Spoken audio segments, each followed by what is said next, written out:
On today's episode of True Echo, witness the incredible true-to-life story of a black waitress who shattered prejudice, rewrote the rules of business, and stunned a billionaire CEO in the most unexpected way.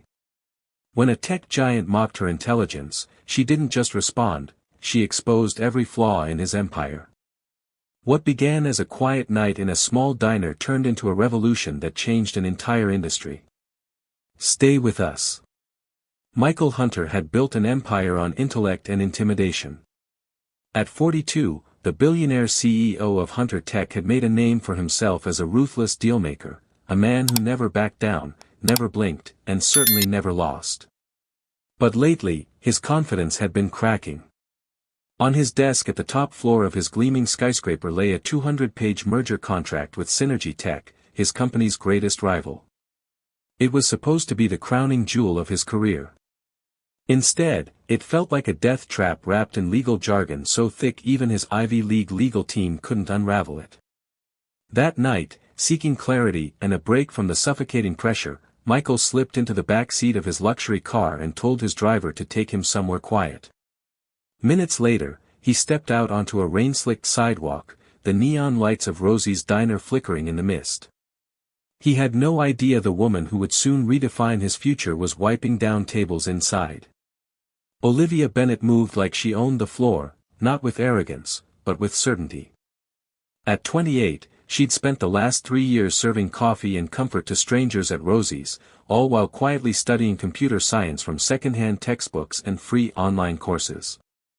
She was smart, brilliant, even, but no one ever saw her as anything beyond a waitress. She didn't wear ambition on her sleeve, but it simmered in her eyes, hidden beneath calm smiles and braided hair. When she spotted the new customer, the man in the perfectly tailored Armani suit who looked like he was about to snap his pen in half, she recognized the signs: exhaustion, frustration, and the kind of pride that made asking for help impossible. She brought him water and offered more coffee.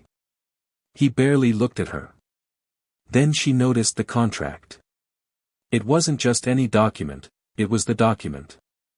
Olivia had seen enough industry talk from late-night regulars to know a merger agreement when she saw one, and she could tell from the red ink and scribbled margin notes that the man was in deep trouble. "What's got you so worked up?" she asked with a light tone. "Sometimes it helps to talk it out loud." Michael raised his head with a frown. "You pour coffee," he said coldly. "Not exactly in the business of billion-dollar deals." Olivia's face remained composed. "True. But sometimes a fresh perspective, especially from someone who sees the world differently, can catch what others miss." He sneered. "If you're so smart, then translate it. Let's see how you do." He shoved the contract across the table with a mocking smirk. The challenge hung in the air like a slap. The silence that followed felt thick with tension. Olivia didn't flinch. She'd been challenged before, by landlords who thought she couldn't read a lease, by managers who assumed she didn't know her rights, by systems that constantly tried to reduce her down to her title. But never by a billionaire in an open diner with a $2 billion contract between them. She calmly pulled a small notepad from her apron and began flipping through the dense contract. Her fingers moved with a quiet precision, not a trace of panic. Michael leaned back, arms crossed, a smirk playing at the edge of his lips. This was entertainment to him, a break from stress, a reminder that the world still made sense because waitresses didn't decode billion-dollar mergers. Except, she started doing just that. Olivia's voice was steady. Clause 3.2, Indemnification Protocols. Basically, if something goes wrong, this says which party pays. In this case, they're trying to pin everything on your company, even after the merger. That's not protection. That's entrapment. Michael's expression shifted. The smirk faded slightly. She continued, flipping forward, occasionally scribbling notes or glancing up to measure his reaction. "They've got you locking $500 million into escrow with no staged release. That's excessive and risky, it'll choke your liquidity. They also buried a stock price trigger in the appendix. If your shares drop even 8%, they can exit without penalty. That's enough incentive for them to tank your value and walk away clean. He sat up straight. You read all of that already? He asked, the edge in his voice now dulled by surprise. I've seen enough manipulation to recognize when someone's trying to pull a fast one, she said, gently closing the contract. Life teaches you how to spot traps, even when they're wrapped in expensive suits and big promises. Michael wasn't sure what stunned him more, her accuracy or her composure. She wasn't bluffing. Her analysis wasn't just coherent, it was cutting.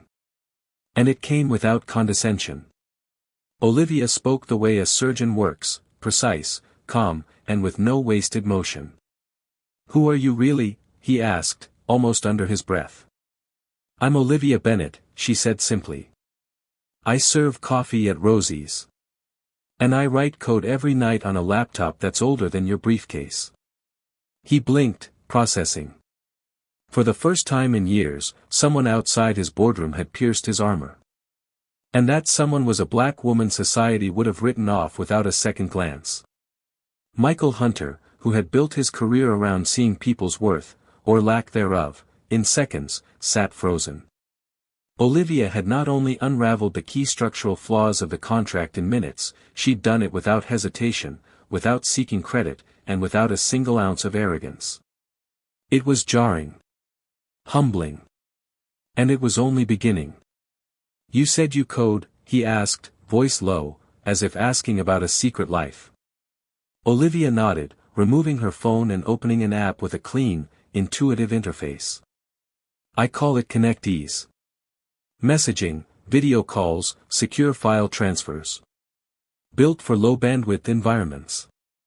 Runs smoothly even on old phones. It's not pretty yet, but it works. Michael took the phone and began exploring the app. It wasn't just functional, it was efficient. And in some subtle ways, it reminded him of the failed prototype his own team had been struggling with for months. That stung more than he cared to admit. You built this alone. After shifts, yes, Olivia said. And during breaks.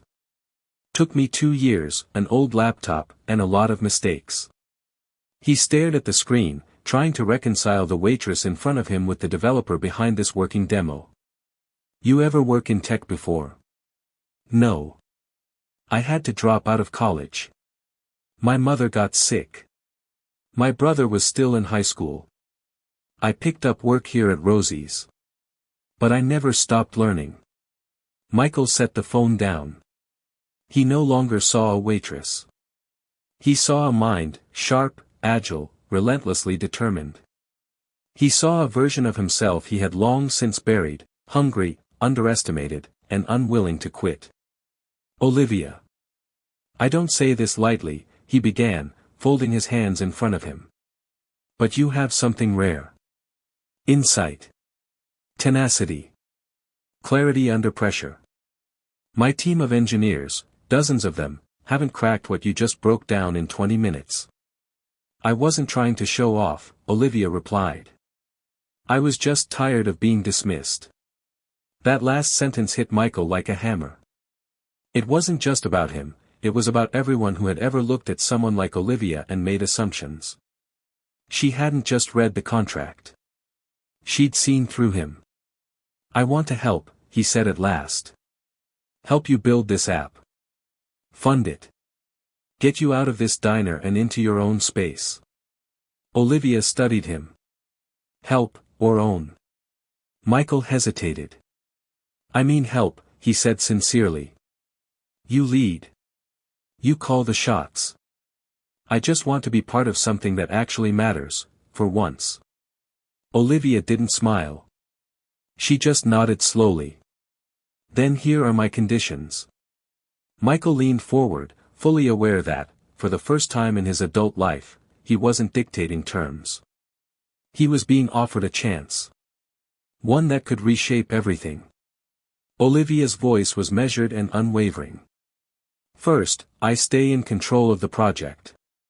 Full creative direction, full authority. I choose the developers. I approve every update, every feature. Michael nodded. Fair. Second, She continued, I keep working at Rosie's until I decide the app is ready. This place took care of me when I had nothing. I won't walk away just because something flashy comes along. Michael opened his mouth, then closed it. There was something sacred in her loyalty, something no salary or startup equity could manufacture. She wasn't just building a product. She was building it with purpose. I respect that, he said quietly. No pressure. No rush. You move on your own terms. Olivia studied him for a long moment, measuring whether the man who had once scoffed at her could truly transform. His tone had softened, his body language no longer guarded, his eyes no longer clouded with superiority.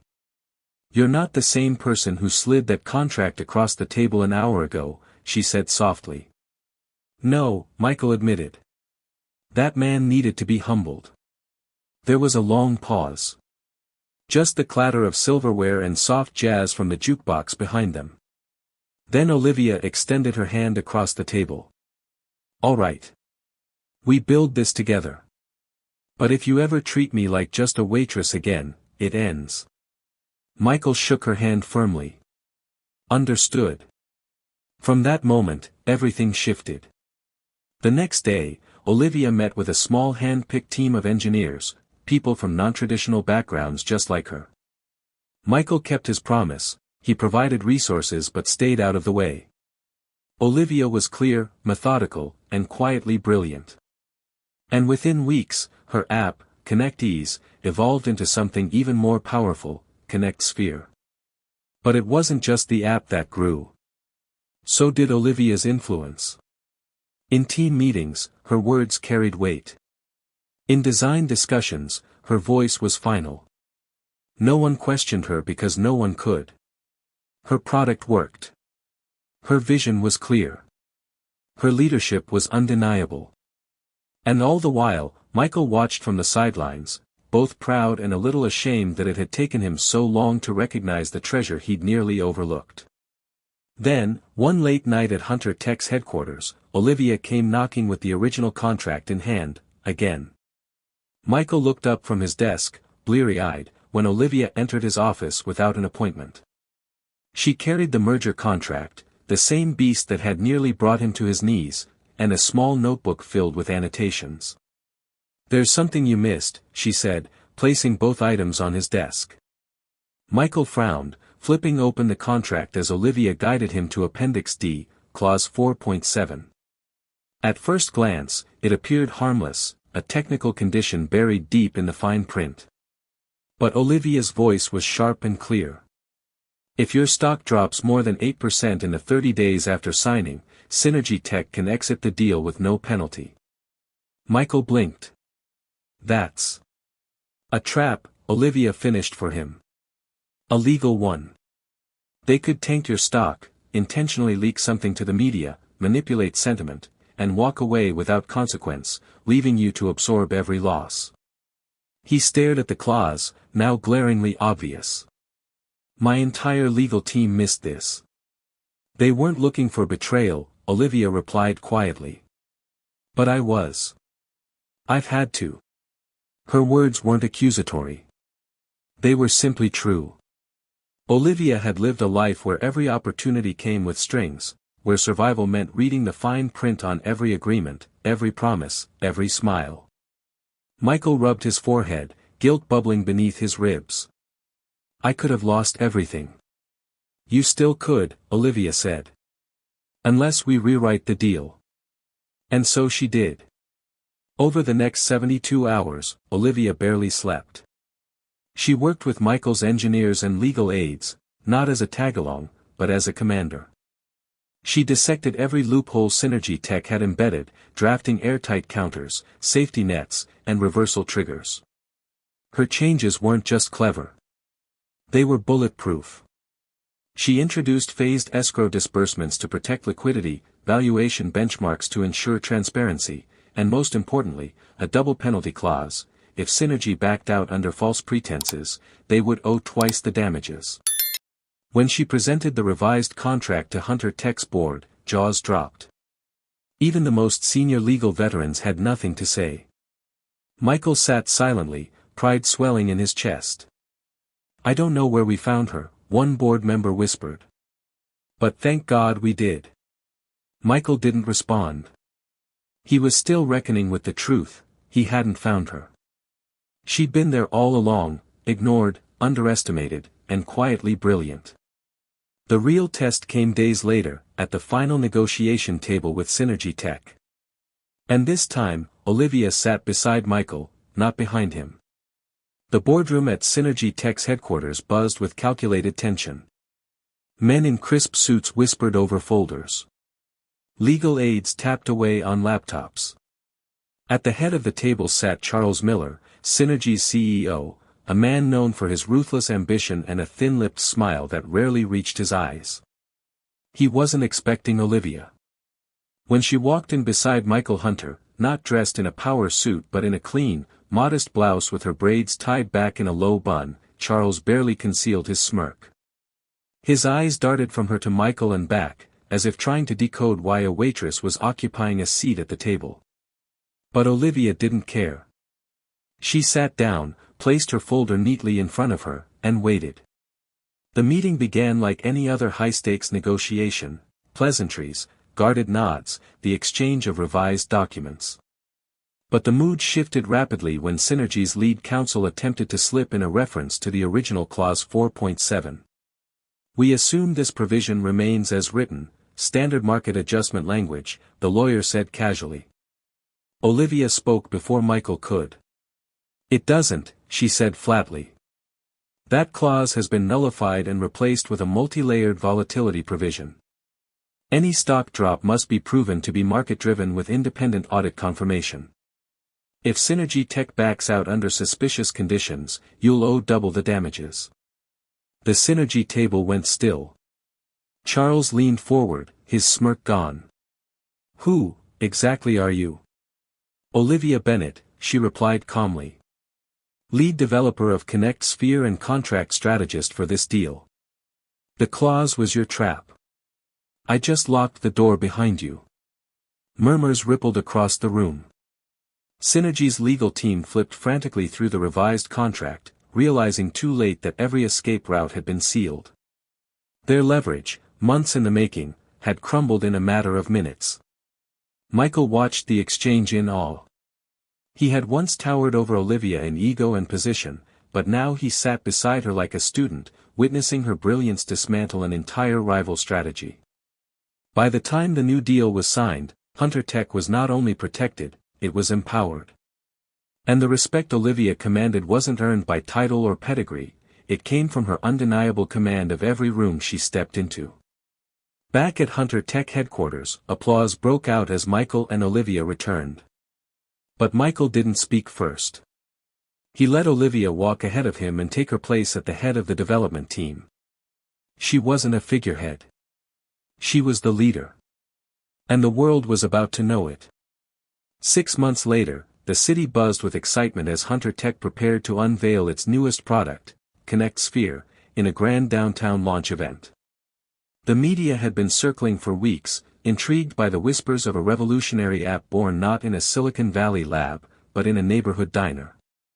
Reporters knew Michael Hunter's name. But it was Olivia Bennett who everyone had come to see. She stood center stage beneath a spotlight, dressed with elegance and quiet pride, her hands resting lightly on the podium. Behind her, the glowing Connect Sphere logo shimmered, symbolizing more than just a tech breakthrough, it symbolized transformation. The app had already reached over 1 million downloads in beta testing, outpacing competitors in functionality and speed, particularly in low-income and underserved regions. But the launch wasn't just about numbers. Olivia stepped forward and, in a voice that had once asked if someone wanted more coffee, now carried the room with absolute authority. "This app," she said, "was built for people who have been left out of the conversation for too long. People who don't have the latest phones or the best Wi-Fi. People like my mom. My neighbors. My past self. Connect Sphere isn't just a product. It's proof that brilliance isn't confined to any one zip code or job title." In the front row, Michael Hunter sat quietly, watching her speak, his eyes glassy with a pride that wasn't his to own, but to support. He had become something he never thought he'd be, a student of humility, a partner who followed, not led. After the launch, Olivia's impact rippled far beyond tech headlines. She used her share of the revenue to start free coding programs for teens of color and low-income youth, people like her who had once been overlooked. She returned to small towns, community colleges, and churches, not just to inspire, but to invest. At Hunter Tech, everything changed. Michael overhauled hiring policies, creating scholarship pipelines and bootcamp partnerships for self-taught developers.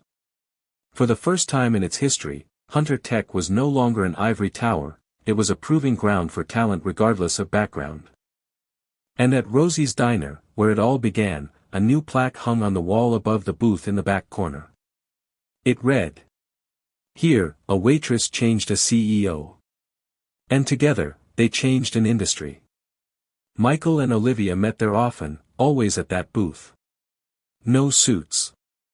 No laptops. Just two people who had once judged each other wrongly, now bonded through mutual respect, growth, and the fire of real transformation.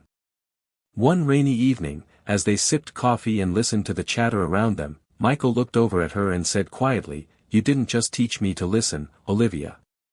You taught me to see." She smiled, that knowing, calm smile she always wore when life revealed something deeper. "And you reminded me that sometimes, even powerful men can change, if they're willing to sit still long enough." Outside, the storm passed. Inside, the future looked brighter than ever. The story of Olivia Bennett and Michael Hunter reminds us that brilliance can come from anywhere, and that humility is often the first step toward real change. True power doesn't lie in suits, titles, or corner offices, it lies in the courage to listen, to learn, and to lift others up. As Olivia once said, talent doesn't care where you came from. It only asks if you're ready to rise. If this story moved you, inspired you, or challenged how you see the world, don't forget to like, comment, and share. Subscribe to True Echo for more stories that reveal the unexpected power within everyday people.